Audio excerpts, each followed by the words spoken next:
leadership groups, thank you so much for being available. I really appreciate it.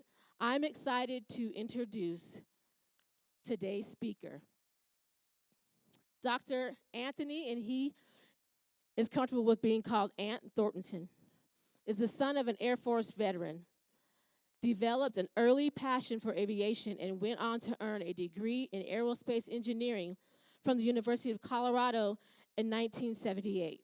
He began his career at Sandia National Laboratories, working in hyperscopic technologies, later earned a master's degree from Stanford University and a PhD from Purdue University.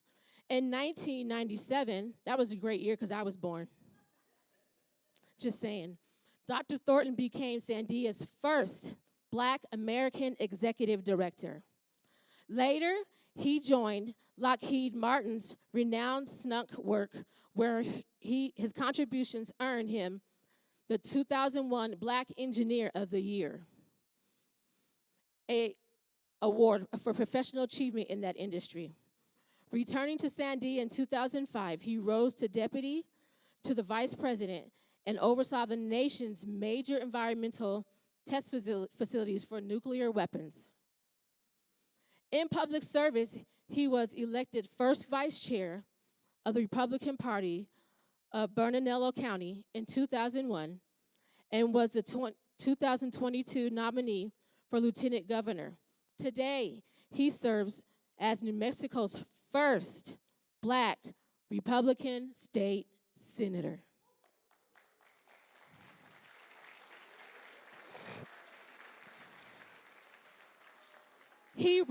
He represents the following districts.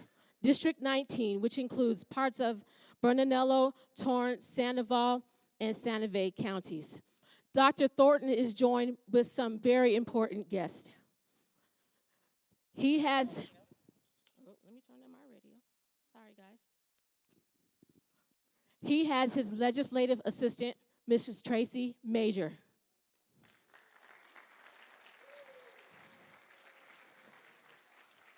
She has an amazing job. She basically does what I do, but she does it for congressional elected officials. And we've been in touch. So, Tracy, thank you. He also has one of our state senators, Mr. Tony Exum, here.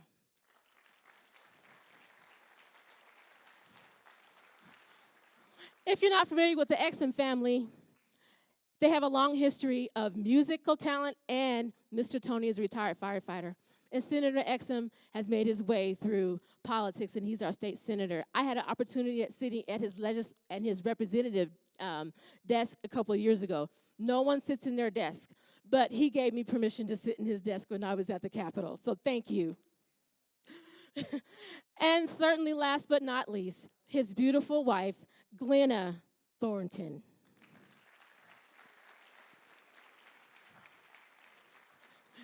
Mitchell Marauders, without further ado, would you please welcome your Mitchell alumni, class of 1974, Senator Dr. Ant Thornton.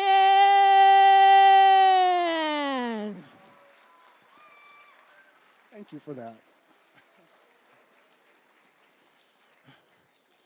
Thank you. Thank you all. First of all, it's a real honor to be here. For many of you, can you imagine 51 years from now that you come back to your high school? That's what I'm doing right now. I got to tell you, I have some real teachers that I want to thank for getting me to where I am today. Back in the day, I took 2 years of calculus, and it was Mr. Daniels who taught me calculus here at Mitchell High School. And there was a woman named Miss Delorio, and she was my planetarium teachers. My understanding is your planetarium is going to be coming back up online here pretty soon. So that's a good thing. So I have a lot to cover in the next 30 minutes or so I'm going to be really fast, and I want you to pay attention because it's going to go really, really quick. But the first thing I do is I want to get the hard part over with. And the hard part is, first of all, hold on, let me bring this up.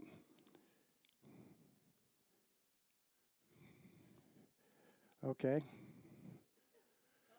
So the hard part is, first of all, showing you, I was a nerd. I was a little bit of a nerd back then, and you can see the hairstyle and all of that. But I wasn't a complete nerd, and I circled the picture of that was my best friend back then. His name was Steve Reck. And I beat him out for what's called the Spartan Award. I don't know if you guys still have the Spartan Award here. So the Spartan Award was given to the letterman who had the highest GPA. And I beat him out. I ended up graduating 6th out of a graduating class of 812 students. And he was number 7. So I won the Spartan Award. I beat him out. So now don't laugh. This was me back in the day. I ran track as well, and I played football. Our football team actually went to the state finals. We lost to a Denver team, but we got to the finals. And in track, I was good enough. I ran in college as well. I figured the guys were too much bigger in college, so I didn't participate in college football, but I did participate in track. And so, look at that hairstyle. Now you all are laughing at that.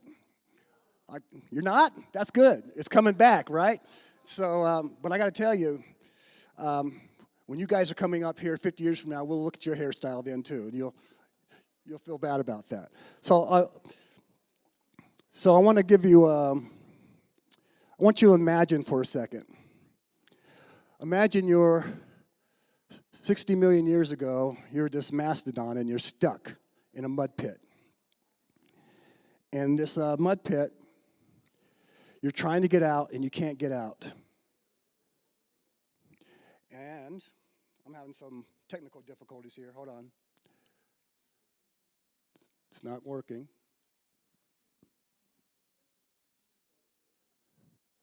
Still not working.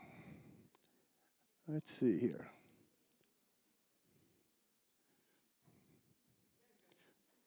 Okay. There you go. So while you're stuck miles away, you see this bright light in the sky. And then you hear this rumble. And I'm still having problems with my computer here for some reason. It was working fine a few minutes ago. Hold on a second. I'm going to get out of this and then come back in.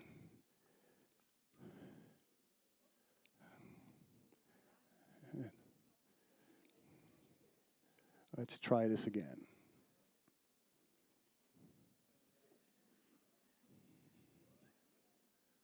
There you go. Now it's much better. Okay, now we're working. Okay, so we hear this rumble, then miles away we hear this flash. And we see this smoke and ash is rising in the sky. Now the mastodon, he's still stuck in that mud pit.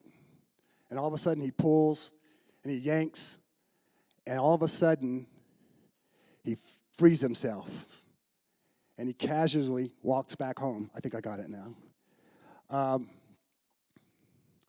Now you know, and I know, that the mastodon thinks things are going to be fine. The truth of the matter is, things are not going to be fine. There's a lot of changes going on, cataclysmic changes, that's going to end up with the extinction of the dinosaurs. He sees the change, but he doesn't know what's coming. So this presentation I'm going to give you is about one thing. We are in major changes right now in this country. You're going to either adapt or die to the changes that are about to occur. That's your choice. Now, when I talk about changes, I'm talking about a lot of technological changes here. We're talking about innovative opportunities where a lot of things have happened. If you think about the companies that have failed over the last few years, I don't know if you guys were around when Blockbuster was a big deal. You could go down and pick up a movie at the Blockbusters, and they didn't recognize that the digital thing was happening. Blockbusters is out of business. We used to have a store called Sears, where people would go to Sears to buy washing machines and buy everything else. Guess what? People don't go to Sears anymore. Why? Because of Amazon. Lots of changes. Netflix changed everything. Amazon changed everything. We are moving into a digital age, and you all can feel it. You see it. You know what's going on. Kodak. We used to have to take pictures when I was growing up, and we'd have to wait a week or so to get those pictures developed. And then the Polaroid camera came out, and you could get them developed in a minute. You all take pictures instantly. But Kodak disappeared because they didn't recognize the changes that were happening. So change is happening. Back in my world, when we had to get on the telephone, it was attached to the home. We had to make a phone call from the house. Cassette decks, those were things we used to listen to music. And we had phonographs. When we wanted to look up information, we had to go to the library, look at the cards, and find where we could get the book. Floppy disks back then, that's where we used to store information. You can't even get a photo on one of these today because they could only store 250, 240 kilobytes. There was no internet, no Google, no streaming. That was the world of the 74. So, really quick, you heard a little bit about my background. I was raised by a military family. My dad was in the Air Force. I got to tell you, back in second grade, I wasn't a really good student. He moved up to Canada. And we got up there, and my first report card was basically C's, maybe a B or two. And my dad looked at me, and he said, he was actually really mad at me. He goes, about punishing me, and then he said, you know what? He said, I'll tell you what. He knew my favorite candy at the time was Tootsie Pops. And so he said, I'll give you $1 for every A you make from here on out. And a Tootsie Pop back then cost 2 cents. So you can imagine, wow, $1, I can get 50 Tootsie Pops, just like that. Well, by the end of the year, I made 72 A's. 72 A's because my dad incentivized me by giving me $1 for every A. I turned my report card in to him at the end of the year. He counted up the A's. He gave me 20 bucks. He said, that's more than enough for a second grader. You don't need any more money than that. But I was happy because it taught me a lesson. You know, the lesson that I learned, 2 things. First of all, he knew I was capable, and I proved to myself that I was capable. But I also learned that the more I learn, the more I earn. So I associated education with making a living. So I put those 2 together. The more I learn, the more I earn. So that was very interesting to me, even in second grade. But that worked for me. You mentioned my education, and yeah, I went on to the University of Colorado after I graduated here. And then I went to Stanford, and I didn't just go to Stanford. I actually had the company pay for me to go to Stanford. So when you make good grades in school, you get rewarded for that as well. And then they also paid for me to go to get my PhD at Purdue University.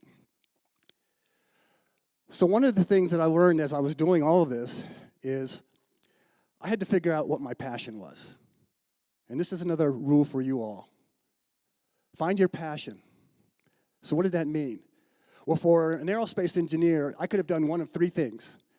I could have done research, which is what I really like to do. I could have done development, or I could do applications. Very good. Now, the difference between those is big. On the research side, you're kind of looking at new science, trying to figure out why the science works the way it does, why something works the way it does. Development is when you're prototyping things for the first time. You're taking stuff that's kind of researchy, and you're going, I want to make it real. I want to see if I can actually make it work. I found that my passion was in the D. So I call it little r, big D, little a. On the application side, that's when you're making, you know how to do it, you make the airplane, and then you just make a lot of them. You're producing them, you're manufacturing them. That's the application side. I wasn't interested in making a lot of airplane, but I was interested in developing prototypes. And I think you'll see that in this history as I go through all of this, that for me, my passion was taking something that had never been done and making it for the first time. That was where my passion was. And I think for each and every one of you, you got to figure out what is your passion. Because whatever you're going to do, you're going to do it for most of your life. You got to have a passion behind it. You got to love it. You've got to want it. And so that's very, very important for you to do. So this is the most complicated slide you're going to see here tonight. And what it is basically it's my whole career on one page. All on one page. So what you see at the very top is the companies I worked for. The yellow is Sandia Labs, and then I went to go work for Lockheed Martin, which is the aerospace company. And then I went back to Sandia Labs, and then I went for a company called University Space Research, and then I got into politics late in life. So the orange shows me sort of the things I did. My first few years was developing my skills, and you can see down on the timeline, right after high school, I got my bachelor's, got my master's, went on to get my PhD. That was all about developing my skill set, becoming better and better at what I wanted to be. And then I retired, and I went back to work again immediately. But what I wanted to share with you is this dotted line. That dotted line that goes up and down and all of that, that's my salary. Well, that's not the dollar amount. But basically, I took my salary in 1977, and I divided my real salary by that number. So what you're seeing is, you notice I didn't just chase the money. In fact, rule number 3, don't chase money. Make the money chase you. You understand that? Develop your skills. You develop your skills, and the money will follow you. Don't worry about it. You see, there were many times where I moved, changed jobs, my salary went down, then it came back up again, my salary went down again. I didn't care about the money. I was chasing my passion. That's very, very key, very, very important for you all to understand. Now I'm going to show you some cool pictures of things that I did. So the work I did early, I like things that go fast. I like things that go real fast. So I worked in what's called hypersonics. Hypersonics are things that go faster than Mach 6. Mach 6 is 6 times the speed of sound. So things that go faster than that. And one of the things I worked on was called the Hypersonic Boost Glide Vehicle. This is a next generation reentry vehicle. Right now, all of our systems that are out there to protect the United States are called our nuclear missile program. And these nuclear weapons basically go up, and they come right back down. And they come back really hot, really fast to hit the target. What I worked on was a next generation vehicle because we're not going to send them up anymore. We're going to send them lower for fast, but they stay in the atmosphere. They don't go out in outer space. And they can cruise, and they can move around. And now that makes it harder to target them because you don't know where they're going to end up. So it makes it a much better weapon system. But it carries a nuclear warhead. And so that was part of the work that I did at Sandia National Labs. And I did that for several years. Then I decided to go to the Skunk Works. For those of you who don't know, the Skunk Works is Lockheed Martin's Advanced Development Aircraft Company. It's where all the top secret super airplanes were created. That one on the left behind me, that's the stealth fighter. They invented that. So we call that stealth on a stick, as you can see behind me. That airplane was the very first, I guess we call it low signature, low observable airplane, where radar couldn't see it. They're the very first one. Now the plane on the right is why I went to the Skunk Works. That plane was built way back right after I was born, early 60s. And that plane still has the record for the highest flying, fastest aircraft ever designed. That was built by the Skunk Works way back in the 60s. Can you imagine what they're doing today? I can't tell you. But really cool stuff. And it's because of that airplane is why I wanted to go work for them after so many years. Now, one of the interesting things about the Skunk Works was, oh, by the way, that plane, the Blackbird, the SR-71 Blackbird, that plane goes Mach 3.2. So 3 times the speed of sound, and it flies at 85,000 feet. So it's so much higher than any other aircraft.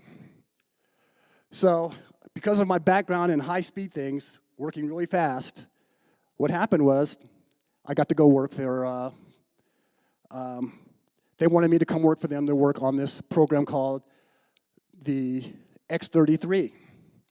The X-33 was an advanced technology demonstrator. The goal was to develop a single stage-to-orbit rocket. And this was to be a 1/3 scale prototype. Again, prototype, the first time it's ever been done. No one's ever done it before. Well, I got there, and probably within 6 months, NASA canceled the program.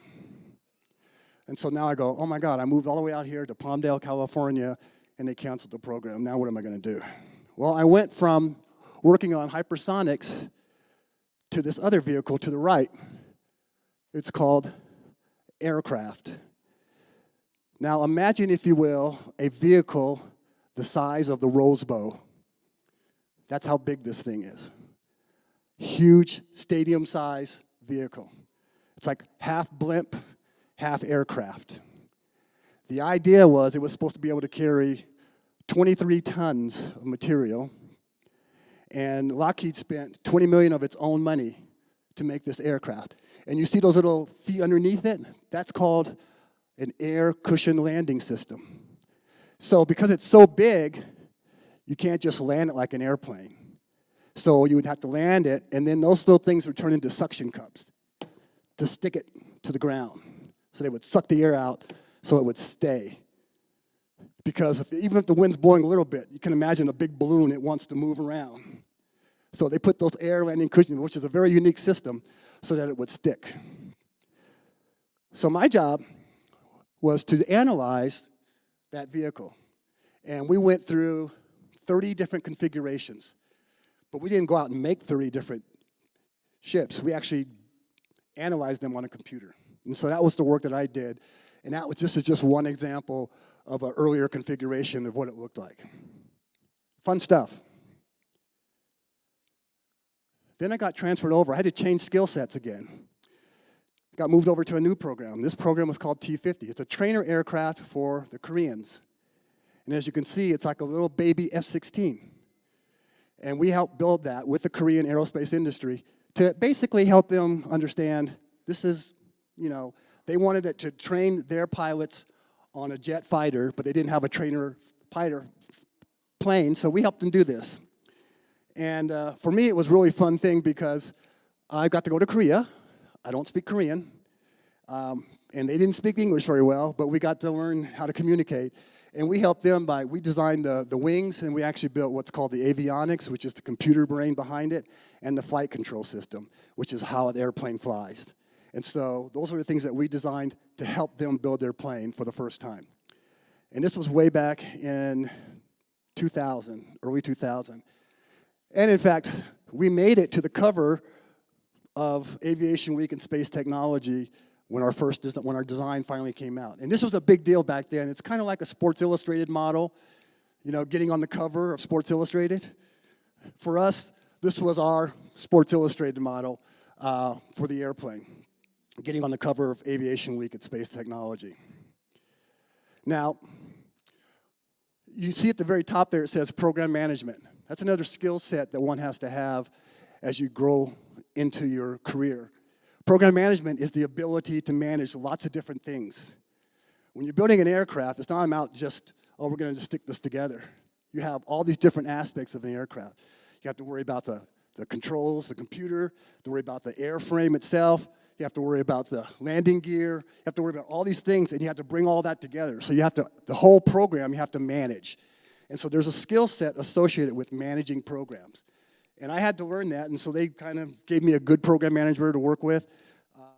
And it was really, again, I was analyzing This is the very first jet. Well, we were in a big competition with Boeing at the time. This was a multi-billion dollar contract that they were fighting for between Lockheed Martin and Boeing. Lockheed won, and we celebrated. It was a big deal because once we won, we had to go out and build it. And one of the interesting things is the reason we won was because we came up with this engine that allowed us to do what we call vertical landing and takeoff. So the aircraft would blow air from the front, blow it down, and you notice the back of the engine can be pointed downwards so the aircraft could take off like that and then move forward. That was a huge deal. And we were able to do that before Boeing could. And so for that, we won a multi-billion-dollar contract, and that's what you call the Joint Strike Fighter today, F-35. Now, after spending time at Lockheed, I think 7 years with Lockheed Martin, I decided to go back to Sandia, and I worked on what we call the nuclear weapons stockpile. And I never really wanted to work on nuclear weapons, but someone convinced me that the only reason we have nuclear weapons is to prevent anybody else from ever trying to use them on us. That's the only reason we have them. We would never use them in an offensive rationale. We would only use them to defend this country as a last-ditch effort. And so what do we do? So what we do is we had to make sure that nuclear weapons never, ever go off unless the president says, light it up. And that means under no circumstance can a nuclear weapon ever go off. That means if the airplane's carrying a nuclear weapon and it crashes, the nuclear weapon won't go off. If it's sitting there burning for 30 minutes, nuclear weapon won't go off. If it gets hit by lightning, the nuclear weapon will not go off. So there are lots of safety precautions that go into a nuclear weapon so that under no circumstance, under any scenario, will it ever go off until the president says, light it up. That's the technology that goes into nuclear weapons today. They are very, very safe, very, very secure, very, very reliable. But I gotta tell you, during the course of my career, probably the hardest thing that ever happened to me was we had a small test, and you see that rocket up there on the left? It's like a very small rocket. We were about to send it down a track, about 600 miles an hour, and that device on the front of it, we just wanted to see how it handled hitting a brick wall at 600 miles an hour. Well, they were setting up for a test, and I got a phone call that there had been an accident in the rocket sled track. So a premature rocket launch occurred with employees standing right next to the rocket. One of the employees was blown backward. His leg had got caught in the track. His leg broke through his skin, and his femur was causing a life-threatening incident. They had to call in a medevac helicopter to save his life. And two of the other engineers who had been standing by had some hearing loss because they were right next to the rocket when it went off. This was a very, very serious incident. This happened in 2007 under my watch. It was the hardest thing I had to deal with. Now, fortunately, no one died. He recovered fully. The two other engineers were safe. But let me tell you what happened. For 18 months, the nation's entire nuclear weapons complex was shut down because of that accident that happened. For 18 months, there was no nuclear weapon testing of any components in the United States because of this accident. It wasn't fun and games. I thought I was going to lose my job. My boss thought he was going to lose his job. And I thought everybody underneath me was going to lose their job. 18 months it took us to get back up. It was 18 months of hell because they wanted to check everything we did, every step, every nuance, every procedure, everywhere. And then they made us do it over and over and over again until we had it like the back of our head. We finally came up, everything turned back to normal. No one was fired. And let's say we all got along. But it was not something that I would wish upon my worst enemy. It was probably the hardest leadership thing I had to do as an engineer, because these things are serious. But what happened was, it was a simple problem that all of us felt to. It's almost as if you use your plug, the plug in the wall over there. You're not going to plug up. Actually, because this is all outdoors, there was a ground fault.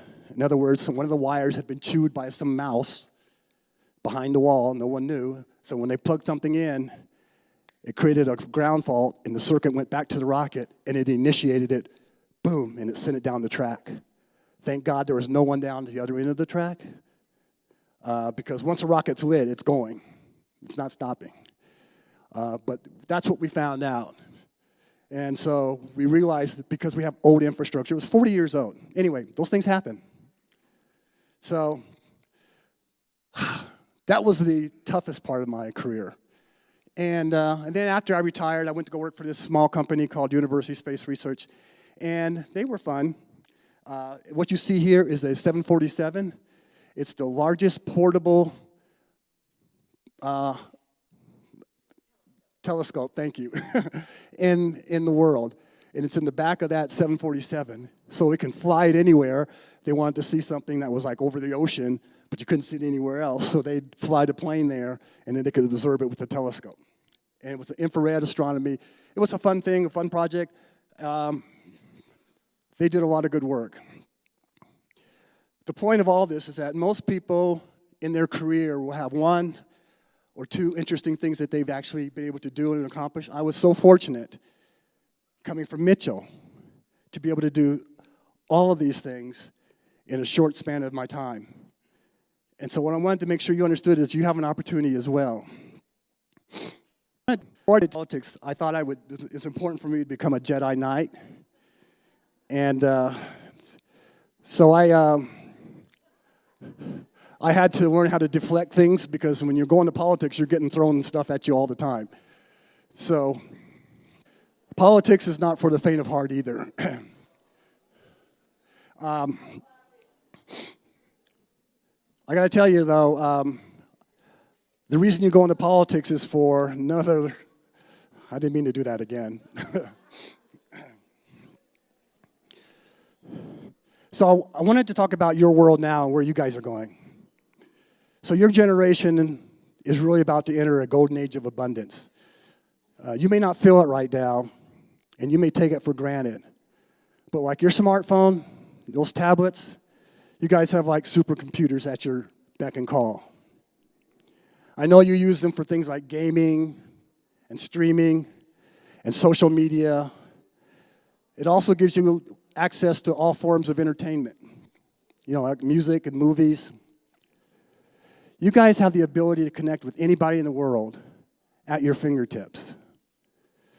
You have Zoom, WhatsApp, Messenger. Things are going to happen in your career, in your lifetime, that I can't even imagine. But let me tell you what I think is going to happen. First of all, we're going to have energy sources. You know about wind and solar, coal and gas. We're going to be moving back to nuclear as well. There's nuclear fission and there's nuclear fusion. That's going to happen. When we grew up, there was no GPS. We had to have a paper map. So what's going to happen to you guys? So we are about to go through the fastest shift in the society history over the next 5 to 10 years. And you all are about to experience it. This is what I mean about adapt or die. It's going to be driven by technology. The next 5 to 7 years will change everything you know, and you're worried about being replaced by AI within the next 5 years. Any of you? Some of you?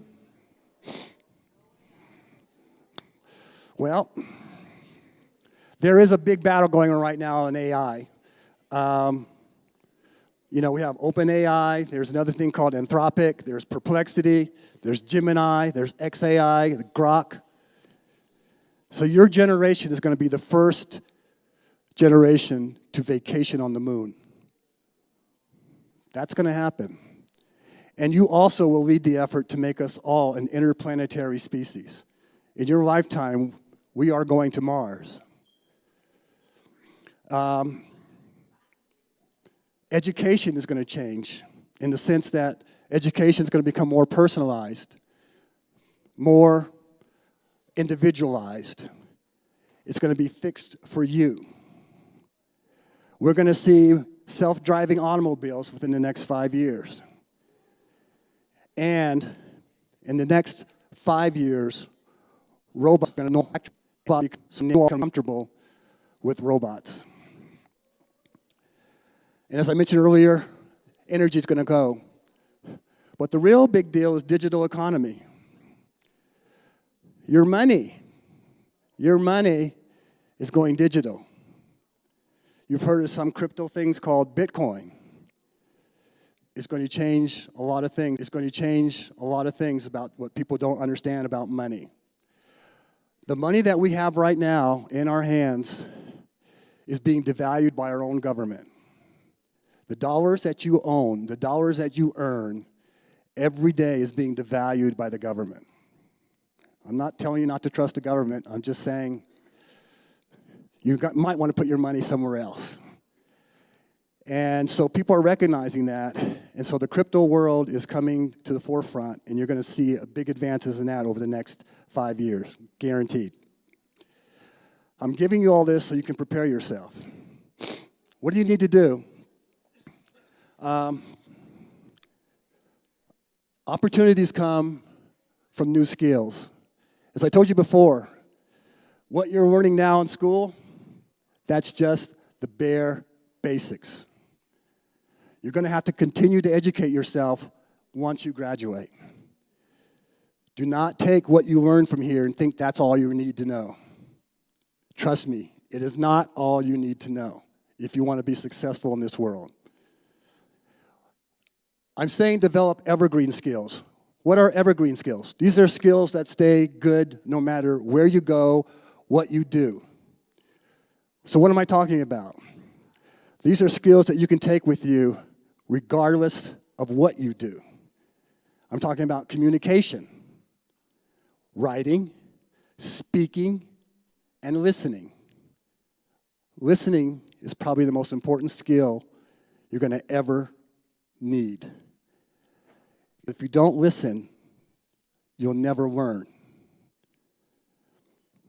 Secondly, you need to have some problem-solving skills. Basic financial skills. If you don't know how to balance a checkbook, you're going to be in big trouble. You also need to be able to make judgments, have empathy, and have creativity. So in order to future-proof yourself, regardless of what goes on in the digital economy, regardless of what robots can do or not do, you need to develop these evergreen skills so that next time when you have to change jobs, you're not starting from scratch. You're bringing those skills with you because they will forever be useful. Communication, listening, empathy, creativity. Those are things that come with you or go with you everywhere. So, don't expect your teachers to teach you all of this. You have to take responsibility for your own development. One of the things I learned when I was working on my PhD at Purdue, I was working on it, doing more research and working on it, and I thought I was a year away. And then I, kept working on it, and geez, I thought, how much more can I do on this? Finally, I went to my professor, my major professor, and I said, you know what? I think I'm done. And he looked at me and he said, you're right. And I thought, why didn't you tell me? Because I'm writing research papers, he's getting basically free labor. Why would he tell me? I had to tell him when I was done. And then I recognized I wish I had said it a year earlier, because I wouldn't have had to work an extra year. But what I realized was that no one's going to tell you when you're done, because you're never done. You have to decide what you're trying to accomplish and what you need to do to get there. Key things that will make you successful. I tell people, work ethic. You've all heard this before. Even professionals like Steph Curry, our three-point guru, you know what? He practices 300 to 500 shots a day, even today, to make a three-point shot in professional. And he's the best three-point shooter. Well, you go, why does he need to practice? That's why. If you're going to do something, excel at it. Pick your passion, get good at it. How smart you work will show up in your long-term results. But always ask yourself, when you're doing something, what could be done better? Why is it done this way? Be curious. Challenge the status quo.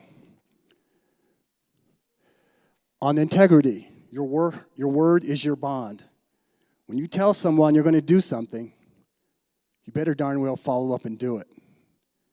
Because if you don't keep integrity, no one will trust you, no one will want to work with you. In the real world, your word is your bond. Understand that. And then have some courage. I encourage all of you to be different from the crowd. Step out beyond the conventional thinking. Sometimes that takes a little courage because you want to blend in. You want to be part of the crowd. I was never part of the crowd, ever. Didn't bother me. I knew what I wanted. I kept my goals in mind. Being part of the crowd is not where you want to be. Challenge the status quo. And then have faith, because there are going to be times when you're going to be challenged. I got to tell you, that accident, I was challenged. But I had to burn it. You will too. I think the last thing, and my final thoughts here, this is probably one of the easiest things for you to think about is be open to outcomes, but not attached to them. For instance, you may say, I'm going to work really hard, and I expect this result. Well, sometimes that result doesn't happen. That's okay. The outcome that happened for a reason. If it didn't go the way you thought it should go, that's when you go back and question yourself and say, what could I have done differently? What could I have done better? Take calculated risks with your career. So that doesn't mean like I'm going to go from being, this to this in day one. That doesn't happen. But you can plan a gradual shift. But if you know your strengths and you know your passions, the decisions you make will take you where you want to go. Like I said before, develop your evergreen skills and be future-oriented. Don't worry about the past. The past is the past. But think about where you want to go in the future. You all have an abundance of opportunity ahead of you. So things I wish I knew, well, you guys are going to have a fusion engine at some point. No, it's not real. So thing I want you to take with you, success is not final, and failure is not fatal. It's the courage to continue that counts. So I tell people, if you want to change the world, you start first by changing yourself. That's the hardest part. And finally, don't become a dinosaur. Learn to adapt.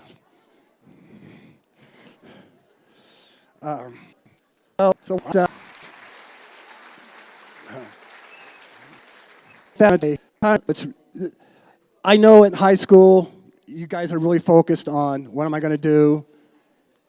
You know, how am I going to be successful? All of these things. I always tell you, when you're your age, the first things you think about is yourself. And that's completely understandable. Your parents want you to be able to take care of yourself.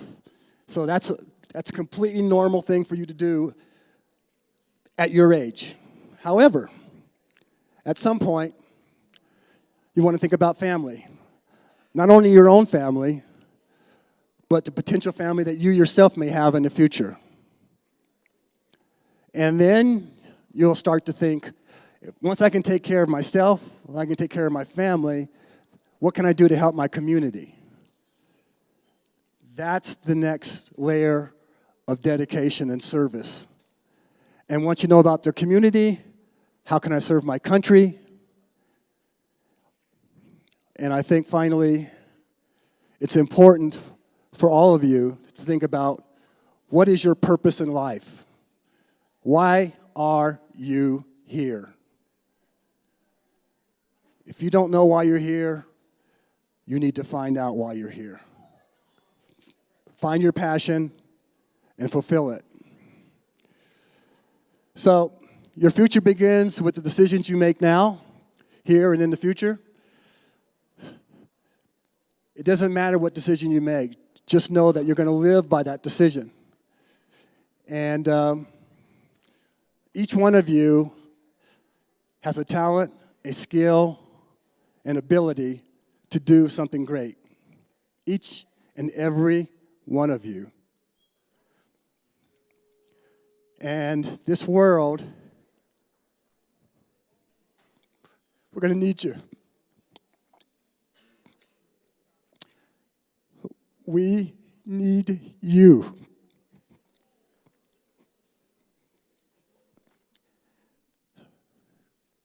I think it's important for you all to recognize you're the next generation. You have all the ability in your hand to make huge changes in this world. And I think every one of you here at Mitchell High can make that contribution. So don't fear the future. It's going to be fun, but embrace it. And with that, thank you all so much. I'm so happy to be here.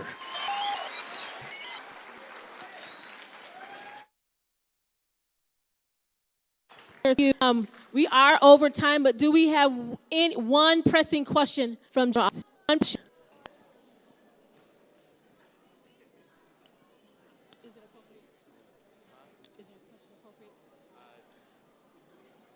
What do you want to ask? Okay. How did he learn not to be afraid? I don't have anything. Okay. Okay, with that being said, he wanted to know, how did you learn to not be afraid? Because he was just afraid. How did you learn not to be afraid in life? Well, there's no secret to not being afraid. I think for me, I got to tell you, when I was in high school, I couldn't talk to girls. And so, I mean, I had to write it out in a script before I would even think about calling them up or something. But honestly, how do you not be afraid to go against the crowd? First of all, understand what it is you're doing. When you have a purpose in life, when you know what it is you want personally, if you set a goal, and your goal is very clear in your own mind, what you want to achieve, you're going to make decisions through your life. And you're going to go here, then you're going to back up, and you're going to go over here. But then you're going to think, does that take me to my goal, or does it take me further away from it? You're going to start making decisions that move you closer and closer and closer to your goal. When you know what your purpose is, when you know what your goal is, your decisions will follow in that direction.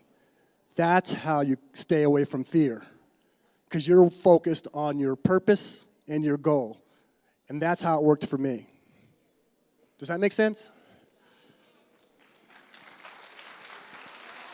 Again, Senator, thank you so much. Thank you so much, students. At this time, we are going to ask your next class.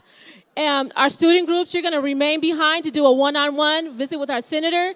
He will be on campus most of the morning, and you're welcome to talk to him on your way. Thank you so much.